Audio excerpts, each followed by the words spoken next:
जय हिंद दोस्तों। बहुत सारे लोगों ने ये बोला है कि उनको फॉरेन वर्ड्स में बहुत दिक्कत आती है। आज हम फॉरेन वर्ड्स को डिस्कस करने वाले हैं बिल्कुल डिटेल में। ठीक है, अब वो हमारा समय चला गया जहाँ पे हम रटने के लिए बैठे हैं 200 400 500 फॉरेन वर्ड्स। वो नहीं करना है, अब आपके पास वो समय नहीं है। Please put your valuable time into something which is more productive. ठीक है, ये प्रोडक्टिव नहीं है, इसको आप रट नहीं सकते। इसको हम टेक्निक से कैसे सॉल्व कर सकते हैं वो आज देखेंगे। ठीक है, बने रहिएगा मेरे साथ वीडियो के एंड तक और आप कुछ नया सीख के जाओगे फॉर श्योर। ठीक है, स्टार्ट करते हैं। जितना मैंने नोटिस किया है, foreign words match the following के केसेस में ही जनरली पूछे जाते हैं। मैं आपको बताऊंगा, अगर आपने एक वर्ड भी आपको अगर मैच द फॉलोइंग में पता होता है तो आप 50-50 कर लोगे बहुत आराम से। ठीक है, वो मैं अभी आपको दिखाऊंगा। अगर आपको 2 वर्ड्स पता है, आप 100% सही आंसर तक पहुंच सकते हो। मैच द फॉलोइंग चाहे जीएस में हो चाहे इंग्लिश में हो, सबसे ईजिएस्ट टॉपिक होता है सीडीएस का या किसी भी एग्जाम का। ठीक है, ये 2024 का सेकेंड वाला पेपर है। सबसे पहले आप देखिए 101, इसमें ऑप्शन ए है अटैचे। ठीक है, मुझे आपका नहीं पता, आपका नॉलेज का लेवल मुझे नहीं पता, बट मैंने ये सुना है मिलिट्री अटैचे होता है। मिलिट्री अटैचे, मिलिट्री अटैचे क्या होता है? जो इंडियन फॉरेन सर्विसेज में जो इंडिया का एम्बेसडर होता है उसके साथ एक अटैचे होता है। ठीक है, आप सभी लोग फौज की तैयारी कर रहे हो, कोई सीएपीएफ की तैयारी कर रहा है, जो ये मिलिट्री अटैचे होता है या तो ये मिलिट्री का होता है या फिर ये सीएपीएफ का होता है। ठीक है, तो आपको अटैचे वर्ड तो पता होना ही चाहिए। नहीं पता है, दिक्कत है, ऑब्वियस सी बात है। ठीक है, तो हम जिस एग्जाम की तैयारी कर रहे हैं उससे रिलेटेड वर्ड है तो सबको पता होना चाहिए। अटैचे मतलब डिप्लोमेटिक सपोर्ट स्टाफ। जनरली अटैचे कौन होता है? मिलिट्री अटैचे या फिर कोई भी अटैचे। मैं मिलिट्री अटैचे का एग्जाम्पल ले रहा हूँ क्योंकि मैंने ये सुना हुआ है। मिलिट्री अटैचे कौन होता है?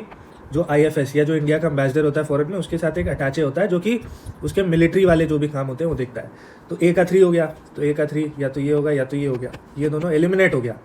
अप्रोच पकड़ो। ठीक है, अप्रोच पकड़ो। आपको नॉलेज अभी बढ़ाना नहीं है, आपको अप्रोच पकड़ना है। ठीक है, and most of the negative people have this problem कि वो अप्रोच नहीं पकड़ते हैं। वो दूसरे का टांग खींचने में, दूसरे के ऊपर हंसने में समय बर्बाद कर देते हैं। आपको अप्रोच पकड़ना है। ठीक है, अप्रोच पकड़ना है और समझना है कि आप यहाँ से क्या बेनिफिट ले सकते हो।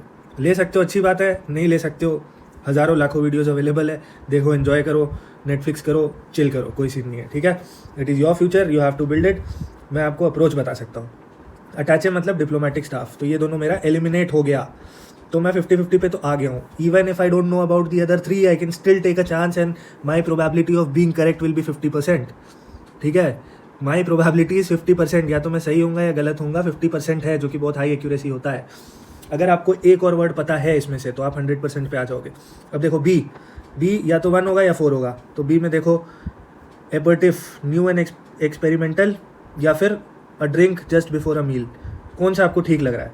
बहुत बड़ी गट फीलिंग के साथ आपको जाना पड़ेगा, कौन सा आपको ठीक लग रहा है आप देखो। चलो, मेरे को तो वैसे बी का 4 लग रहा है। ठीक है, तो मैं तो ए के साथ जाऊंगा, बट मैं और वर्ड्स देख लेता हूँ। एवेंट गार्डे। ठीक है, एवेंट गार्डे का मतलब होता है न्यू एंड एक्सपेरिमेंटल आइडिया। ठीक है, तो सी का 1 होता है। और एलईबी मतलब होता है proven fact of being elsewhere. उसके हिसाब से मेरा ऑप्शन ए आ रहा है। ठीक है, मैं आपको मीनिंग समझाने की कोशिश नहीं कर रहा हूँ, मैं आपको अप्रोच बता रहा हूँ कि even if you are aware about 1 word, you are actually eliminating 2 options, और फिर आप 50-50 पे आ जाते हो। अगर आप ब्लाइंड गेस भी लेते हो तो भी आपका प्रोबेबिलिटी सही होने का 50% है। ठीक है, और मैं वीडियो अभी एंड मोमेंट है, एंड मोमेंट पे आप सब कुछ नहीं पढ़ सकते, तो जनरली जो वीडियोज़ होंगी वो ट्रिक्स पे ही आएंगी, जिसको मैंने इंप्लीमेंट किया है, जिसको लोगों ने इंप्लीमेंट किया और उनको रिजल्ट मिला है। ठीक है, हंसने को आप हंस सकते हो, but that's your call, that's absolutely your call. मैं आपको अप्रोच बता सकता हूँ, अगर आपको कन्विंसिंग लगता है आप फॉलो करो, नहीं लगता है मत करो यार। जहाँ आपको कन्विंसिंग लगता है वो कर लो। ठीक है, सिमिलरली अगर हम नेक्स्ट वर्ड पे चलते हैं, चलो हम नीचे से करते हैं शुरू। 105, ऑप्शन डी बरे। ठीक है, फौज की तैयारी कर रहे हो, मरून बरे नहीं सुना है तो छोड़ दो तैयारी, सीधी बात है। ठीक है, बात मैं सीधी करूँगा आपसे, गोल गोल बात करूँगा नहीं। मरून बरे सुना होगा, नहीं सुना है, फौज की तैयारी छोड़ दो, एसएससी की तैयारी करो। ठीक है, मरून बरे क्या होता है? Round flattish cap. तो डी का 2 हो गया, डी का 2, ए कैंसिल, डी कैंसिल। अब देखो ए का 1 कॉमन है, तो ए का 1 लगा दो, तो इसका तो मेरे को चेक नहीं करना है। अब बचा लाइजन और मैंसनेट। अब लाइजन सुना होगा यार, सर लाइजन करके बताता हूँ। लाइजनिंग करना मतलब जुगाड़ लगाना। ठीक है, जुगाड़ लगाना, तो लाइजन हो गया। देखो कौन सा वर्ड इसमें, rooms with a separate entrance in building नहीं हो सकता। Diplomatic support staff, principal front of a building, round flattish cap, diplomatic support staff. Obviously liaising मतलब डिप्लोमेटिक सपोर्ट स्टाफ होगा, क्योंकि लाइजनिंग मतलब मैंने क्या बोला कि सर जुगाड़ करके सपोर्ट करके या किसी से जुगाड़। अब जुगाड़ कौन लगा सकता है? डिप्लोमेटिक सपोर्ट स्टाफ ही लोग जुगाड़ लगा सकता है। तो बी का हो गया तुम्हारा 3, तो बी का हो गया 3, ये आंसर हो गया मेरा। मेरे को आगे पढ़ने की ज़रूरत भी नहीं है भाई, आगे पढ़ रहे हो तो गधे हो तुम, सीधी बात है, ठीक है। तो गधा नहीं बनना है, ऑप्शन टिक करना है और आगे बढ़ना है, ठीक है। इसीलिए कह रहा हूँ अप्रोच पकड़ो, अप्रोच पकड़ो। नेक्स्ट 104, डेजावू, फॉक्स पास, एन रूट, लेजर फेयर। ये नहीं आता, ये नहीं आता, ये तो आता होगा एन रूट, रास्ते में हूँ, en route, I am en route to this place. तो क्या हो गया? During the course of the journey. तो सी का 4 हो गया, सी का 4 हो गया, सी का 4 हो गया, ये दोनों कट गया, ठीक है। अब ए का 1 या ए का 2, तो डेजावू ए का 1 या ए का 2, feeling of having experience the present, तो ए का 2, मुझे डेजावू भी पता था, तो ए का 2, तो ये हो गया आंसर। ख़त्म कहानी, आगे बढ़ो, ठीक है। उसके बाद इसमें देखो डोजियर डेब्रिस। डेब्रिस मतलब यार सबको पता होता है, सबको पता होता है। डेब्रिस मतलब क्या? कहीं पे बॉम्बिंग बूम्बिंग हुआ, घर वगैरह टूट गए तो डेब्रिस बच गया। डेब्रिस मतलब स्कैटर्ड रिमेन्स। तो डी का हो गया 1, डी का 1 इसमें, इसमें, तो ये दोनों काट दो। उसके बाद डोजियर, तो हमेशा बोलते हैं कि एसएसबी के बाद आपका जो डोजियर है, इफ़ यू गेट रिकमेंडेड, आपका जो डोजियर है वो ऑफिशियली सेफ गार्ड या सेफ रखा जाता है बहुत लंबे समय तक। डोजियर मतलब क्या हो गया? Collection of documents on someone और समथिंग। तो सी का हो गया मेरा 2, सी का 2, सी का 2 इसमें है, बात खत्म, आंसर डी है, ठीक है। मैच दी फॉलोइंग में यार 8 on 10 नहीं आ रहा है तो फिर तो यार प्रॉब्लम है, काफ़ी ईजी होता है मैच दी following. Next sui generis, facta, non verba, mutatis, mutandis, non sequitur, ठीक है। अच्छा इसमें ना आपको ना क्या करना है, बीच से वर्ड को ब्रेक करो, जो रूट वर्ड है उसको किसी से रिलेट करने की कोशिश करो। जनरली जो रूट वर्ड होता है वो अगर आप कहीं से रिलेट कर लेते हो, जैसे फैक्टा, तो फैक्टा मतलब फैक्ट, तो आप रूट वर्ड से कहीं से रिलेट कर सकते हो। तो देखो फैक्ट और डीड कॉमन मिल गया मेरे को, तो डी का बी का 4 में लगा सकता हूँ, तो बी का 4, बी का 4, तो बी और डी मैंने एक झटके में एलिमिनेट कर दिया, सिर्फ इसलिए क्योंकि फैक्टा से मेरे को पता था कि फैक्टा मतलब फैक्ट, रूट वर्ड मैंने पकड़ लिया, ठीक है। तो अब मेरा बच रहा है ए और सी। ए का 3 बोल रहा है, तो ए हो गया सुई जेनेरिस। अब जेनेरिस मतलब जेनरिक, ठीक है। तो ए का 3 देखो, नथिंग एल्स लाइक इट, या फिर ए का 2, conclusion not drawn from stated logic. अब आप इसमें से गैस करो कि आपको बेटर ऑप्शन कौन सा सूटेबल लग रहा है। अच्छा म्यूटेटिस, म्यूटांडिस, ठीक है, हम एक बार ही आगे देखते हैं। नॉन सिक्विटर, अब देखो नॉन जो है नेगेटिव वर्ड है, अब इसमें देखो कि नेगेटिव और कौन सा है, remaining some despite changes, conclusion not drawn, not, देख रहे हो, नॉट नॉट, नेगेटिव नेगेटिव, ठीक है, नेगेटिव नेगेटिव। तो डी का 2 होना चाहिए, तो डी का 2 किस में है? डी का 2 इसमें है, डी का 2 इसमें नहीं है, सॉरी डी का 2 इसमें है, डी का 2 इसमें नहीं है, तो हो गया ये आंसर। देख रहे हो कितना आसान है यार, अगर तुम एक वर्ड निकाल लेते हो तो तुम 50-50 पे आ जाते हो, तुम 2 निकाल लेते हो तुम्हारा 100% सही हो जाता है। और इजी इसलिए है क्योंकि अगर तुमने एक निकाल लिया तो 50-50 पे आ गए। दूसरे के लिए ना तुम्हारे पास 3 ऑप्शन बचते हैं, 3 में से you have to get just 1 right. And how you can get it, तुम इसको वर्ड को तोड़ो बीच से, नॉन, ठीक है, नॉन नेगेटिव हो गया, नेगेटिव से देखो म्यूटेटिस, म्यूटेटिस से क्या तुमको और कोई वर्ड याद आ रहा है जो कि इससे रिलेटेड है या इसके सिमिलर है, ठीक है, क्योंकि रूट वर्ड सेम होता है। रूट वर्ड देखो, रूट वर्ड अगर सेम है फिर उसको चेक करो। फैक्टा, अब फैक्टा मतलब फैक्ट, फैक्ट, ठीक है, हिंदी में कन्वर्ट करो, देखो कि यार देखो डीड नॉट वर्ड्स, अगर तुम इतना तोड़ सकते हो, ठीक है, इतना कॉमन सेंस है तो तुम सही बना लोगे। अब हम चलते हैं CDS 2025 में जो क्वेश्चन आए थे उसको करते हैं, ठीक है। इसमें 10 क्वेश्चन आए थे, देखते हैं सॉल्व होता है कि नहीं। इसमें 4 ऑप्शन है, 110, devious, devolution, detriment, detract. Detriment तो पता होगा यार, डेट्रीमेंटल है, this is detrimental to your health, alcohol is detrimental to your health, ठीक है। तो अब देखो ऑप्शन कौन सा है, cause something to seem less valuable, skilful in using underhand tactics, transfer of power from higher to lower, the state of being harmed और damage. तो हो गया सी का 4, सी का 4 इसमें है, तो ये कट गया, बचा 2 ऑप्शन, डिट्रैक्ट, डेवोल्यूशन। अभी हमने सबने देखा है कि स्टेट का जो डेवोल्यूशन हुआ है किसमें, अपना जो फाइनेंस कमीशन आया उसने शेयर डेवोल्यूशन करता है, ठीक है, तो मतलब डिवाइड करता है। Cause something to seem less valuable, skilful in underhand tactics, transfer of power from higher to lower government. तो ये तुम सी का 3 लगा सकते हो, सी का 3 तो अच्छा दोनों कट गया है, ओके, ठीक है। हम अच्छा सॉरी बी का 3 लगा सकते हो, तो बी का 3 अच्छा दोनों में है, तो हमारे पास अभी भी हम सही आंसर पे नहीं पहुँचे। ए का है डिवियस और हमारे पास बच रहा है डिट्रैक्ट। देखो अब डी से यार एक चीज़ तो है कि डी मतलब नेगेटिव होता है, cause something to seem less valuable एक ऑप्शन बच रहा है, और skilful in using modern hand tactics, तो डिट्रैक्ट मतलब पीछे करना, या समझ लो कि हम कुछ नेगेटिव सेंस में ही बोल रहे हैं। तो डी का अगर मेरे को 2 और 1 में चूज़ करना पड़े तो मैं 1 के साथ जाऊँगा। तो डी का अगर मैं 1 के साथ जाता हूँ तो ये हो गया मेरा करेक्ट आंसर। हो गया 110 सॉल्व, वेरी इजी। 108 देखो, ग्रूलिंग एक्सरसाइज मतलब रिग्रेस टफ, तो कौन सा होगा? रफ नहीं होगा। Arrogant behaviour, tiring and demanding, तो ये हो गया डी का 3। तो बी और डी कैंसिल। उसके बाद आप देखो हॉटी हॉटी ग्रफ, ठीक है। तो इन तीनों में अगर आपने एक भी निकाल लिया तो आप सही पहुंच जाओगे। अब देखो ए का हैच, ए का हमारे पास ऑप्शन बच रहा है 4, तो ए का तो 4 ही है, तो ए का 4 लगा दो। अब बच रहा हॉटी का बी का 2 या 1, एरोगेंट बिहेवियर, तो बी का 2 होता है, क्योंकि ये मैंने पढ़ रखा है, मुझे पता है। थोड़ा बहुत तो यार नॉलेज होना पड़ेगा, ठीक है। बिल्कुल ही सोचोगे कि बिल्कुल ही कुछ नहीं आता है और मैं तीर चला दूंगा तो नहीं है पॉसिबल। अगले अटेम्प्ट के लिए देखना पड़ेगा, ठीक है। और अगले अटेम्प्ट के लिए भी शुरू से देखना पड़ेगा, ठीक है। मैंने 1000 बार बोला है शुरू से कि भाई तैयारी कर लो, वो क्या आपकी कर लो। नहीं करना है लास्ट मोमेंट पे। You want to become a lieutenant, you want to become an assistant commandant, है ना। You will be holding lives in your hands, it would be your decision which would, जो कि बोल सकते हो कि it would be life changing for your सिपाही and your जो सिपाहीज होंगे, है ना। उनका लाइफ एंड डेथ तुम्हारे हाथ में है, और तुम यहाँ पे बोल रहे हो कि वो क्या लास्ट मोमेंट पे करूँगा, और जो है सर को ट्रिक बता दो और ये कर लो वो कर लो, है ना। You will never become a good officer यार, टू बी वेरी ऑनेस्ट।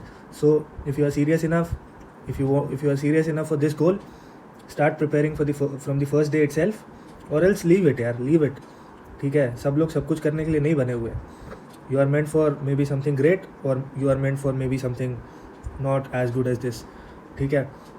सब लोग जो है अगर IAS ही बन जाएंगे, सब लोग IPS ही बन जाएंगे, ठीक है, तो धरती नहीं चलेगी ना, कोलैप्स हो जाएगा सिस्टम। तो अपने ट्रेड्स को समझो, अगर चेंज कर सकते हो तो चेंज कर लो, बहुत अच्छी बात है। नहीं कर पा रहे हो समहाउ कि नहीं हो पा रहा है, तो तैयारी चेंज कर दो ना यार, या तो खुद को चेंज कर लो या एग्ज़ाम चेंज कर लो, 2 ही ऑप्शन है, ठीक है। लास्ट मोमेंट वाला उतना ईजी नहीं है जितना तुमको यूट्यूब पे और इंस्टाग्राम पे और कोचिंग वालों ने बताया है ना कि 30 डेज़ में हो जाता है, 25 डेज़ में हो जाता है, उतना आसान नहीं है। लेट्स बी वेरी फ्रैंक, उतना आसान नहीं है, ठीक है। तो ध्यान दे लो, कर लो, हो रहा है तो ठीक है, अगले अटेम्प्ट में शुरू से कर लियो, नहीं कर पाओगे तो छोड़ दो, बात हुआ है, ठीक है। मैं यहाँ पे अप्रोच बता सकता हूँ, तरीका बता सकता हूँ। At the end of the day it is your wisdom, it is your attitude which will take you to the other side of the fence, ठीक है। And everything matters, every single thing matters, let's be very honest, ठीक है। Every single thing matters. तो हाँ, this is what I experienced, कि मैंने 10 चीज़ें बताई, ठीक है। उस 10 चीज़ में भाई आई एम नॉट परफेक्ट यार, नोबडी इज़ परफेक्ट, ठीक है। 10 चीज़ों में हो सकता है 4 चीज़ें गलत हों। पॉजिटिव लो, आगे बढ़ो ना यार, पॉजिटिव लो, सीखो, कुछ सीखने को मिल रहा है, सीखो, आगे बढ़ो, इसको इम्प्लीमेंट करो। If it is benefiting you, keep it with you, if it is not, ditch it, कुछ और ट्राई करो, ठीक है। नहीं ऐसे हो गया वैसे हो गया तो करते रहो, ऐसे हो गया वैसे हो गया, नोबडी केयर्स, ठीक है। 107 सेमेटिक सेमिनरी सेंड ऑफ। अब सेंड ऑफ तो पता होगा यार, सेंड ऑफ बेसिक, ठीक है। Wish good luck to person living, family of language that includes Hebrew, training college for priest, similarity of appearance. तो सेंड ऑफ का सी का 4, ये कैंसिल, ए का 1 या 3, सेमेटिक का 1 या 3, सिमिलैरिटी ऑफ अपीयरेंस या 3, या फैमिली ऑफ लैंग्वेज दैट। अब देखो सेम्बलेंस, अब सेम्बलेंस जो है, क्या ये सेम्बलेंस मैं बोल सकता हूँ रिजेम्बलेंस से थोड़ा वर्ड मैचिंग लग रहा है। रिजेम्बलेंस मतलब क्या होता है? सिमिलैरिटी। तो डी का 1 में अगर जाता हूँ तो डी का 1 इसमें है, तो डी हो गया आंसर, बात ख़त्म, एज सिंपल इज़ दैट, ठीक है। वैसे ही फेट पता है, फेट, और ये देखो फॉक्स पास वर्ड रिपीट हो रखा है, ठीक है। फेट पता है, फेट क्या होता है? An achievement requiring great courage, और फेट होता है किस्मत। An embarrassing mistake use to measure depth of water, the development of event outside person control. तो बी का 1 हो गया, बी का 1, तो ये कट गया। ए का 3 होगा या 4 होगा? तो ए का क्या है? फीट, ठीक है। इट्स अ ग्रेट फीट मतलब अचीवमेंट। क्रिकेट देखते होगे तो पता होगा कि यार विराट कोहली ग्रेट फीट, ये वो। तो ए का हो गया 4, तो सी। इसीलिए थोड़ा सा इंस्टाग्राम करना भी ज़रूरी हो जाता है, थोड़ा सा ट्विटर करना भी ज़रूरी हो जाता है, उसमें तुम कुछ सीखते हो। फॉक्स पास तो देख ही लो भाई, डी का 3, एंड एम्बैरेसिंग मिस्टेक, क्योंकि वर्ड रिपीट हो रहा है तो इसको देख लेना। सिमिलरली अगर मैं इसमें देखता हूँ एक्सट्रीपेट, एक्सटॉल, एक्सट्रीमिटी, एक्सपंज। अब एक्सट्रीमिटी मतलब एक्सट्रीम, ठीक है, तो फारदेस्ट पॉइंट सी का 2, सी का 2, सी का 2। अब ए का 3 होगा या 4 होगा? एक्सट्रीपेट का 3 टू रिमूव कम्प्लीटली, या फिर 4 डिस्ट्रॉय कम्प्लीटली, ठीक है, दोनों ही हो सकता है, तो चलो मैं रिस्क नहीं लूँगा। एक्सपंज, डी का क्या क्या हो सकता है? 3 या 4, to remove completely, destroy completely. यार दोनों ही सिमिलर साउंडिंग वर्ड है, तो मैं फिर एक और वर्ड चेक करूँगा, एक्सटॉल। अच्छा, बी का तो 1-1 ही है, प्रेज एंथुजियास्टिकली, तो बी का तो 1-1 ही है, हमको ए और डी में ही रिस्क लेना पड़ेगा, ठीक है। तो लेट्स सी। तो एक्सपंज, एक्सपैट्रिएट मतलब देखो, एक्सपैट आपने सुना होगा, एक्सपैट कंट्री के एक्सपैट, ठीक है, they are the elite categories, जो खुद को एलीट मानते हैं ना कि हम एक्सपैट्स हैं, कि हम कंट्री छोड़ के दूसरे कंट्री चले गए, ठीक है, हम एक्सपैट्स हैं। द रियलिटी इज़ कि वो यूजलेस हैं, वो ना यहाँ के रहे ना वहाँ के रहे, ठीक है, वहाँ पे भी उनको गाली पड़ती है और यहाँ से बेचारे, यहाँ पे वो किसी लायक थे नहीं कि यहाँ पे उनको जॉब मिल पाए, तो वो क्या बन गए? एक्सपैट्स बन गए। तो एक्सपैट बन गए मतलब कंट्री छोड़ के गए, तो रिमूव कम्प्लीटली सिमिलर साउंडिंग है, तो ए से 3 हो गया, ये हो गया आंसर, बात खत्म। और एक्सपंज मतलब डिस्ट्रॉय, सॉरी हाँ, डिस्ट्रॉय कम्प्लीटली। हो गया सॉल्व, 5 क्वेश्चन हो गए हमारे इसमें भी, ठीक है। अब इसको देखो, जिंक्स। जिंक्स मतलब हम बोलते हैं हमेशा क्रिकेट मैच में कि कमेंटेटर ने जिंक्स कर दिया, मतलब नज़र लगा दी, तो इसमें तुम बोल सकते हो something that causes bad luck, तो सी का 1 हो गया, सी का 1, सी का 1, बी और सी कैंसिल, ठीक है। उसके बाद देखो सोलेस। अब solace something that gives feeling of comfort, soft part inside a seed, small steam, okay. फिर कर्नेल है और ब्रुक है, तो देखते हैं। सोलेस मतलब थोड़ा सा ऐसा लग रहा है ना कि जैसे कंसोल हो गया, या सोलेस जैसे, मतलब मेरे को ऐसा गट फीलिंग आ रहा है कि इसका मतलब होगा कि जब तुम दुखी हो तो कोई जो तुमको कंफर्ट आके दे, ठीक है। तो मेरे हिसाब से मैं डी 3 के साथ जाऊंगा, तो डी अगर मैं 3 के साथ जाता हूँ, ठीक है, and it is purely out of my gut feeling, तो ए होना चाहिए आंसर, ठीक है। आप चेक कर लेना, ए ही होगा मोस्ट प्रोबेबली, ठीक है। तो आपको ना थोड़ा बहुत रूट वर्ड पता होना चाहिए, या फिर थोड़ा सा आप कहीं से रिलेट करके अगर आप ले आओ तो आपको हेल्प हो जाएगा। अब ये देखो आर्कैक मतलब बहुत पुराना, ओल्ड फैशन, मतलब देखो थोड़ा सा तो पता होना ही चाहिए यार, ठीक है, थोड़ा सा पता होगा तभी आप कर पाओगे, नहीं तो आप बोलोगे कि यार मैं बिल्कुल ही, मतलब बिल्कुल ही मेरे को कुछ भी नहीं आता, मेरे को करा दो, तब डिफ़िकल्ट है, specially at this moment when we are just 20 days short of our exam, it's almost impossible, ठीक है। Even for this trick to work for you, you need at least basic common sense, which in my opinion is, you know, missing in a lot of people. Let's be very honest, basic common sense is not very basic, ठीक है। तो वो आपको थोड़ा सा ध्यान देना पड़ेगा, थोड़ा बहुत तो पता होना चाहिए, ठीक है। तो आर्कैक मतलब ओल्ड फैशन, अब ये नहीं पता है तो फिर दिक्कत है। तो अगर डी का मैं 1 लगाता हूँ तो ये हो गया, ये कट गया। अब ए का तो 2-2 है, तो ए का 2-2 लगा दो, 2 वार्निंग। फिर बचता है हमारे पास एम्बल और एकोलाइट। एम्बल वॉकिंग एट स्लो पेस या आर्डेंट फॉलोअर। अब आपको गैस लेना है, फॉर एग्जाम्पल, तो आप एक ऐसा गैस लोगे जिसका प्रोबेबिलिटी हाई है, तो मैं किस पे लूँगा?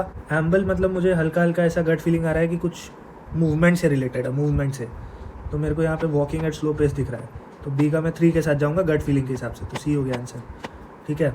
मतलब यार मैंने ऐसे ही किया, मेरे को गट फीलिंग पे जैसे मैंने खेला है, मेरे को 80 नंबर तक आए हैं, and it was all purely based on gut feeling and a little bit of basic knowledge and stuff. So मैं ये नहीं बोल रहा कि आप ब्लाइंडली मेरे को फॉलो करो या जो मैं बोल रहा हूँ वही ठीक है, आप अपने हिसाब से लगाओ, जो आपका गट फीलिंग कहता है, जो आपको ठीक लगता है आप वो करो। At the end of the day it will work for you, if it works for you it's good, if it's not you need to change something, तो चेंज समथिंग, कोई बात नहीं। फिर हो गया स्प्यू।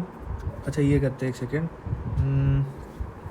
गिब्रिश, स्प्यू, इम्पग्न, ठीक है। अब ये कुछ ऐसे वर्ड्स हैं जो कि न्यूज़पेपर में बहुत रिपीटेडली यूज़ होते हैं, ठीक है। If you are somebody who is continuously reading newspaper, it would be very helpful for you, and this is the reason I would suggest you कि भाई जब तुम अगली बार ही तैयारी करोगे, ठीक है, तो न्यूज़पेपर को इंक्लूड करो अपने रीडिंग में। If you are serious about this goal, you need to include newspaper in your studies, you need to learn the grammar rules, you need to follow or you need to learn at least 2 to 3 new words every day, it's not more भाई, 2 से 3 word हर दिन कोई बहुत बड़ी बात नहीं है। इतना अगर आप कर ले तो आप इंग्लिश में आराम से 70+ लाओगे, ठीक है। rather than worrying about scoring 70+ in English in the last 10-15 days, I would suggest you to work hard for, see it's all about consistency. If you are just giving 1 hour every day for the 3 to 4 months, you are scoring 70+, there is no doubt about it, ठीक है। So rather than trying to give 4 hours every day for the last 30 days, do this and see the change. Okay, let's do this. Impugn, spew, gibberish. अब देखो इसमें क्या हो सकता है। अब देखो स्प्यू मतलब थोड़ा सा स्पिट जैसा लग रहा है। स्प्यू मतलब उल्टी करना या थूक देना, कुछ इस टाइप सा लग रहा है, ठीक है। Not the exact meaning but इस टाइप का लग रहा है। तो इससे रिलेटेड कोई मीनिंग में है क्या कुछ? देखो flowing out of something in a forceful way, तो बी का अगर मैं 3 लगाता हूँ तो बी का 3 या 4 हो सकता है। तो 3, मैं 3 के साथ जाऊँगा। तो मेरा या तो आंसर ए है या सी है, बी और डी कट गया। ए का 1 या 2, तो इम्पग्न का 1 मीनिंगलेस वर्ड या फिर एक्सप्रेसिंग डाउट अबाउट, तो इसका होगा मेरे हिसाब से एक्सप्रेसिंग डाउट अबाउट समथिंग, ठीक है। तो ए का 2 हो गया, तो आंसर हो गया तुम्हारा सी। सिमिलरली यहाँ पे देख लो एनसीयू, मोरास, इम्ब्रोग्लियो, पॉटपुरी। अब ये सब कुछ वर्ड्स हैं जो कि दोबारा न्यूज़पेपर में काफ़ी आपको देखने को मिलते हैं। एनसीयू देखो थोड़ा सा इंश्योर जैसा साउंड कर रहा है क्या? एनसीयू मतलब इंश्योर जैसा। इंश्योर मतलब muddy ground complex dispute collection of different things to happen as a result. तो ए का 4 सही लग रहा है, तो ए का 4 बी और डी कट गया, ठीक है। फिर बी का या तो 2 होगा या 1 होगा, सी का या तो 1 होगा या 2 होगा। तो इम्ब्रोग्लियो क्या होता है? इम्ब्रोग्लियो होता है कि कंफ्यूज्ड डिस्प्यूट टाइप कुछ, ठीक है। तो सी का हो गया 2, सी का 2, ये हो गया आंसर, ठीक है। फिर ये रहा मालवरेशन, कनंड्रम, इंसेसेंट, मल्ट, ठीक है। ये सारे भी PYQs हैं भाई। एक चीज़ ध्यान दो, ये सारे ना SSC और CDS के ही PYQs हैं, ठीक है। ये सारे ऑलरेडी पूछे गए हैं। तो अगर लॉन्ग टर्म तैयारी करनी है तो इन सब वर्ड्स जो PYQs हैं उनको आप यूज़ करो, ठीक है। मैंने एक लिस्ट बनाया 800 वर्ड्स का, जिसको आप मेरे टेलीग्राम चैनल पे जाके देख सकते हो। ये सारे PYQs हैं CDS और इसके SSC के, ठीक है। Continuing without a break, confusing problem, extracting money in the form of taxes, corrupt behaviour of a public servant, ठीक है। तो कोनंड्रम हो जाएगा continuing without a break, B का 1, तो ए और डी कट गया। अब ए का हो गया 3 या 4, extracting money in the form of taxes, corrupt behaviour, चलो शायद मेरे को नहीं पता है। तो मैं सी का 2, देखो सी का 2, तो ये दोनों सेम है। डी का या तो 4 होगा या 3 होगा। तो 4 है corrupt behaviour of a public servant, या 3 हो गया extracting money in the form of taxes. तो मालवरेशन जो है ये मेरे को थोड़ा सा, मेरा गट फीलिंग आ रहा है extracting money in the form of taxes, नहीं, corrupt behaviour of a public servant, ये मेरे गट फीलिंग आ रहा है। तो मैं ए को 3 के साथ लगाऊंगा अगर, तो मेरे को हो गया बी, ठीक है। तो हो गया। आपको देखो थोड़ा सा गट फीलिंग पे जाना है, थोड़ा सा नॉलेज होना चाहिए, थोड़ा सा आपको वर्ड्स को तोड़ के रूट वर्ड को चेक करना है कि वो किसी चीज़ से रिलेट कर रहा है कि नहीं। In this entire video I have tried to actually show you how I would approach this paper, ठीक है। And you could see I would get 80% accuracy for sure, ठीक है, इफ़ नॉट 90। एंड आप भी इस अप्रोच को follow कर सकते हो and you can score may be 7 on 10 if not 8 on 10, ठीक है। So this in my opinion would be very helpful for you. Do join my Telegram channel, do subscribe and like the video, ठीक है। फिर हम मिलते हैं नए video के साथ। आप कमेंट कर देना if you want me to explain something else, आप कमेंट कर सकते हो, हम वो वीडियो लेके आएंगे for sure. Take care, good.